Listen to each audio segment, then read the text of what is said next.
Hello, internet. As you can see, my lights are not on. It's not by my design. I'm poor. My lights went out. Oh, what's that? What'd you say?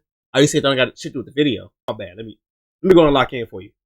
This is 3 scary true first day on the job horror stories. Now, me personally, I have never had any like horror experiences or any job of mine before. And because if I did, I wouldn't be working there no more. I'm pretty sure there's a lot of people out there that got a lot of interesting horror stories to tell. The scariest thing I can say about my first day of job was there was one time where it was just really, I'm not gonna tell that fucking story. But I don't want to waste more guys' time. Be sure to subscribe button, and after you do that, we can get straight into the video. Let's go. Story one. I once worked as a direct care aide for a 65-year-old woman with a developmental disability. Her daughter, who was in her 40s, worked overnights, and she needed a caretaker with medical experience to watch her overnight.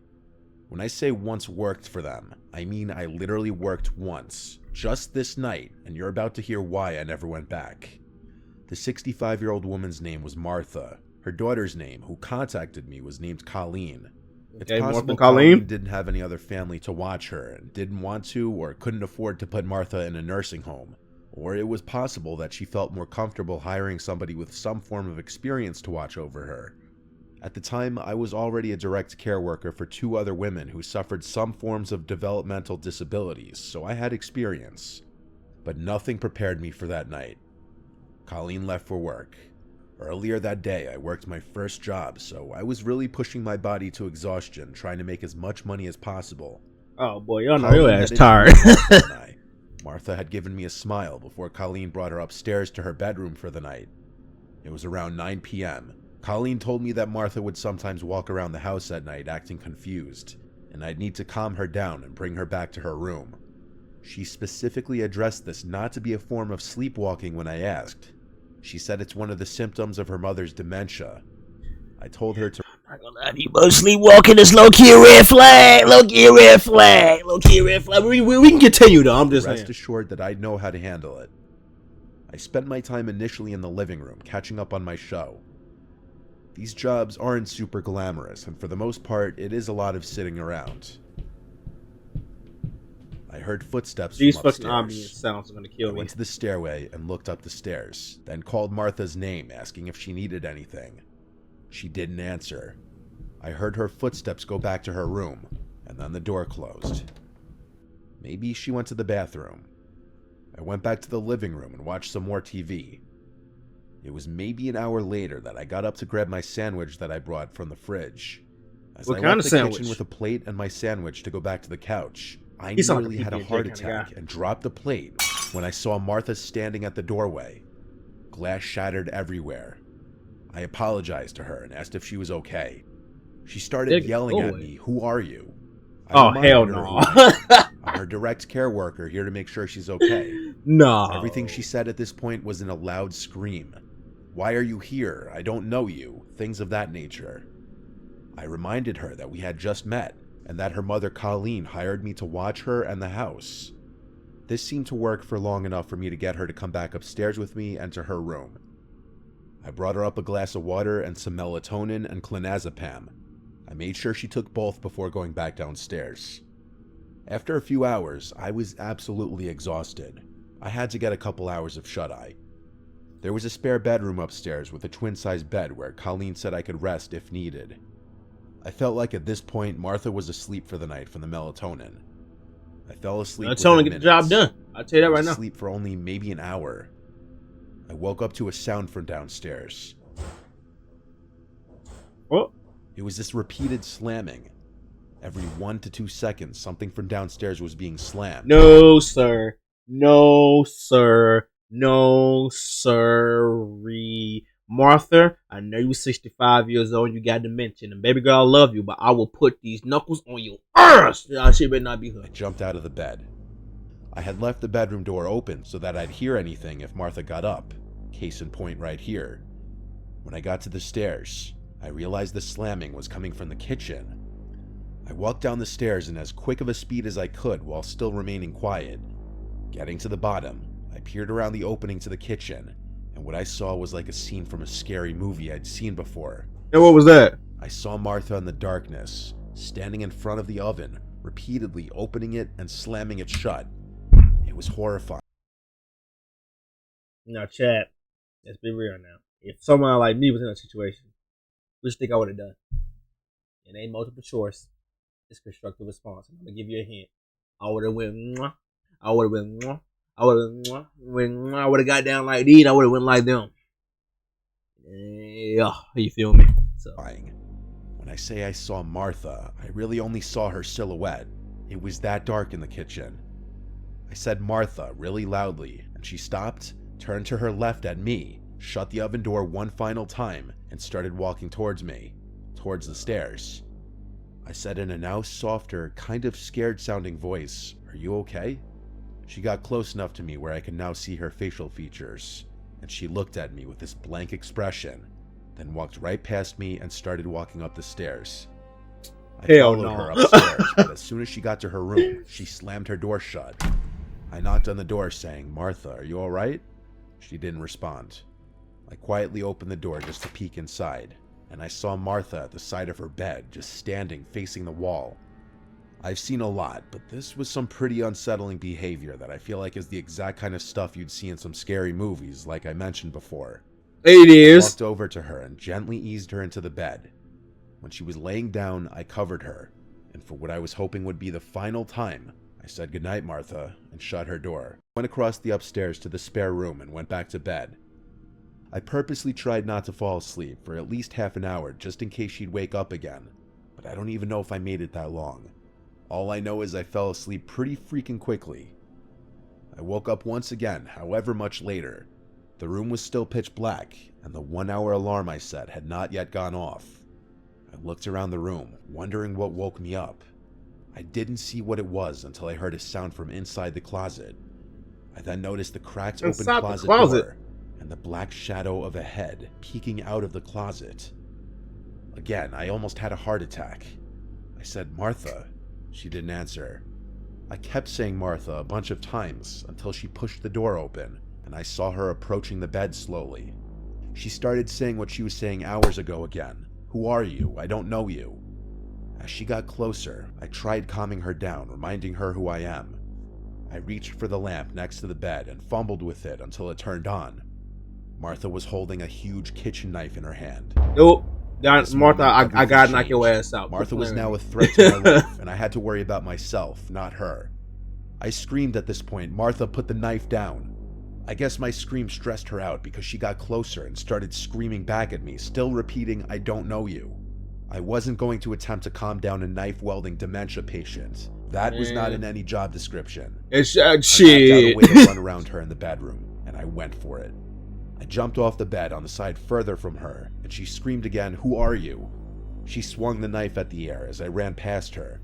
It was a slow and weak swipe from what I saw, but nonetheless showed that she had intentions of actually using it. Yeah. I got downstairs and grabbed my shoes and went outside.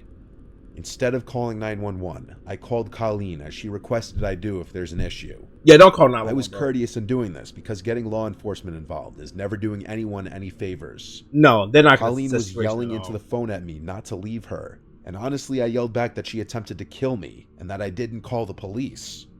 She had to leave work, of course. I stayed outside of the house, making sure Martha didn't go anywhere until Colleen returned. When Colleen went inside, Martha was back in her bed asleep. Colleen went as far as accusing me of exaggerating the whole thing until she found the knife next to Martha's bed. Now, listen, I know I was talking about possibly giving Martha the blues, and she don't deserve that. She's 65 years old, got dementia. We all know that. But Colleen, there's nothing stopping me from putting them motherfuckers. Oh, you motherfucker! Don't even play me like that. Why would I even lie about that? You think I'm just outside in the streets for no reason? Fuck out of here. To not give her any more fuel to blame me for any of this, I left out the fact that I ever went to sleep. But that doesn't mean that I felt in any way I did anything wrong. Colleen even offered me that room to sleep. I never worked in that house again. Martha was a scarier patient than I'd ever dealt with in any of my jobs in my 9 years of being a direct care aide. Yeah, and I don't blame you. I wouldn't went back there either. Fuck no. Now after almost getting stabbed. Fuck that. But if you pay me enough, I may go back. It was my first day working for this plumbing company. I was called in for my first job to this house out of town. The plumbing company had 5 employees, and the owner would choose who does what job. I don't see it as a coincidence that I was sent to some undesirable job far away in a shitty area for my first job.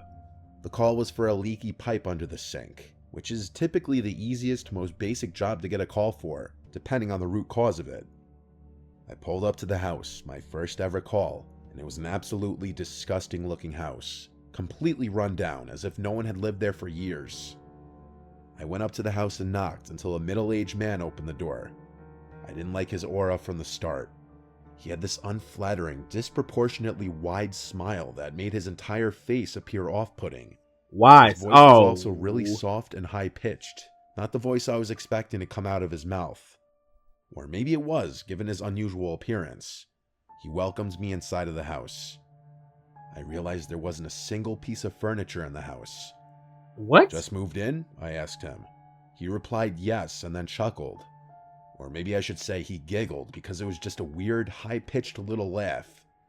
He brought me to the kitchen, and the first thing I did was set my... No furniture. Rundown house. You getting bad aura from him.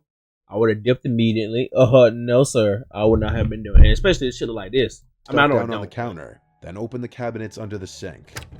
I slid myself under the sink and started to examine the pipe, specifically looking at the P-trap and the lock nuts to make sure they weren't overly tight or loose. I noticed the man was standing directly over me, his legs spread wide so that I was sandwiched between both of his feet. It was extremely uncomfortable. I asked him politely to give me some space. Hey man, back up, bro. A bit, but not enough that would make me feel comfortable.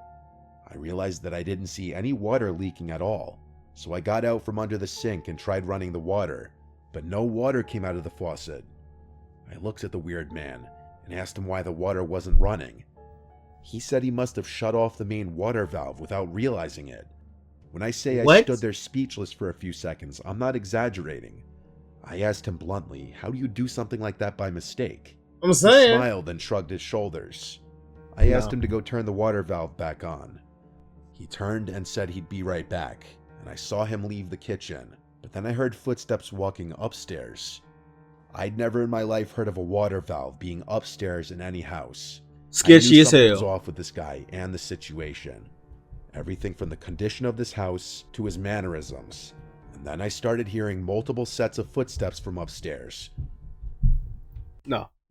I was gonna make the whole joke about all that kind of shit. No, fuck that. Leave. No. Don't even fight down the steps. Multiple. Quickly. Leave. In a split second, I decided I was out of there. I grabbed my stuff and quickly walked out to the front door and to my van.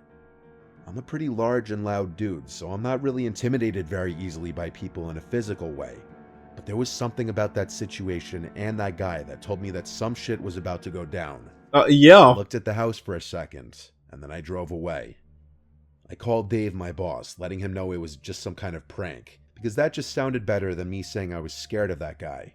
Yeah. I did a few minutes worth of investigating and found out that was just a vacant, abandoned house. I got the number that made the call for the alleged leaky pipe from Dave, and it turned out to be a voice over IP number, not even a real number. I reported this shady encounter with the local police department just so that they would be aware of it and maybe close off that house. I've never had a reason to return to that sketchy part of town again. I only worked for that specific plumbing company for about a year. Right now, bro. Them boys, and I say boys because there's multiple people in the house, them boys had no intentions on doing you anything good. Either 3 things are going to happen. Either 1, that's going to rob your motherfucking ass. 2, they're just going to do some weird ritual bullshit on your ass. Or 3, they're just going to have some fun time in your booty hole. There was no in between. So good thing you left. You get to decide which one's the worst between 3. So I'm hearing a heartbeat. Hello? Back in 2019, I worked for Domino's. It was my first night. I was just starting out. I was only working there because I needed the money for college, supplies for my dorm, etc. And so that night I was being trained. When you're being trained, you're accompanied by the manager on your first few deliveries to see how you do and evaluate you and train you. It was late, around 8 o'clock, and we got an order. Our store wasn't electronic like they are today. We couldn't see where the locations were on a big TV. We had to go look them up on our phones for directions. We got the directions and the pizza. I still remember the order. 4 large pizzas with 2 bottles of Pib. We load them into the car, and it was my car since I was the one being evaluated. So it was me, my manager, and another trainee who I didn't know. The house we were heading towards was way out of the way in the middle of nowhere. My town was old though, so it was fairly common to go miles without anything. It took us around 15 to 20 minutes to get there. The house looked old, really old. It was an old 2-story home and it was completely run down. The wood was chipping, some of the windows had boards on them. It was not a house you'd expect people to be living in. Oh, hell no. I remember asking my manager if we had to go up there, and he told both of us yes, but that he'd come with us and hand them the pizzas and sodas. I hesitantly got out of the car and noticed that the other guy who was new was very nervous as well about walking to that front door. I mean, it's both for Finally y'all, started making our way to it when the other trainee said he thought he saw someone watching us from the furthest window from us, upstairs. Our manager told him he's just paranoid and that this shouldn't take more than a minute or two, making sure to tell us to stay calm and be nice. I don't know how I had the courage to ring the bell, but I did, which of course didn't work, so my manager pounded on the door. No answer. We waited about 15 seconds and knocked again, harder this time. Still no answer. We were all getting impatient, and there was a smell of something rotten. We couldn't tell if it was Nope. I have a feeling what it is, but I'm not gonna say it. or if something inside had died. Yep, that's what I'm thinking. Finally, after about a minute of impatiently waiting, someone opens the door, but not completely. They open the door only showing part of their face and asking who we were and what we wanted. Why the fuck? My manager said we had their pizza, and the guy quickly unlocked the door and acted all friendly towards us. It freaked the three of us out. It was an older gentleman, in his 50s at least. He told us it took him a while to open the door because it's hard for him to get around or some shit. Man. The manager handed him the receipt and asked if he was paying with cash or a check, and the man told us he'd be back with the money. He left the front door open, so I looked around to see what the house looked like inside. Empty. Completely empty. No furniture or anything in that house. Dude, if you go to a house and they have no furniture, they have no intentions on doing you anything positive, bro, I would have politely put the piece down, so you know what? It's on the house. And I would have did. Floor and a couple of blankets. Obviously, this guy was homeless and was just living here since no one else was. That's when we heard footsteps coming from upstairs. More than one person, too. No. That's when we got uncomfortable about the situation. The realization of what the other employee said became true. Someone was probably watching us as we walked to the front door. My manager yelled out if the man had the money yet, but he never got a response back. The footsteps stopped. Everything just stopped. It became silent. No. We just hear the three of us breathing. My manager told us to stay at the front door in case the man came back, and that he'd go around the house to see if the man needed help or something. Oh, your ass stupid. We nodded at him, and he walked I would've towards never the did back. that. The two of us heard footsteps, but not from upstairs. They were coming from below us somehow. We Below? both looked completely puzzled and confused, and honestly uneasy about this entire situation. That's when we heard our manager scream and heard frantic running. He ran to the front of the house where both of us were and told us to go back into the car and that we're leaving. Oh, hell. I'm telling you, bro. First of all, why would your stupid ass get out? Why would you go into the house and start looking? Hell, I want to know, what do you see? I've never driven a car faster in my life. My manager explained to us that when he was walking around to the back, he saw a group of people in the darkness surrounding a sort of makeshift campfire, but it was very small. He got closer to them and noticed in the middle was a baby deer. The group of men were sitting around laughing at it as if they found it funny. The minute he said that, my heart almost stopped. The new guy and I quit right after, and I heard the manager quit a month after this. I'd never worked a delivery job again. Obviously, we walked into some kind of cult meeting, and I'm just glad we left when we did. Yo! Didn't I just say in the second story that them boys are either gonna rob your motherfucking ass, they're gonna do some weird ritual shit, or they're gonna have some fun time in your booty hole? As you can clearly tell, I was not lying. I would never want to work a job. I would have to go to somebody's house, bro, because this is the type of shit people would do. And I don't recommend for y'all to do it either. That's crazy, bro. I think out of all the stories, the creepiest one's probably like, honestly, probably the second one. Because this was the third one. There was like multiple people there. The 2 employees and the manager. The second one was just him. And he was in a house. We heard multiple footsteps, bro. Hell no. The first one even scary. That was just kind of like, eh. Anyways, though, let me know in the comments down below. What story did y'all think was scariest for y'all? And while you're down there, hit the subscribe button. Does this help me, but it helps you too. watch and see content similar to this one. If you guys did follow me, I appreciate it a lot. If you guys didn't, guess we'll part ways. Either way I go, I'm out here. Y'all keep it easy. I'm gone. Peace.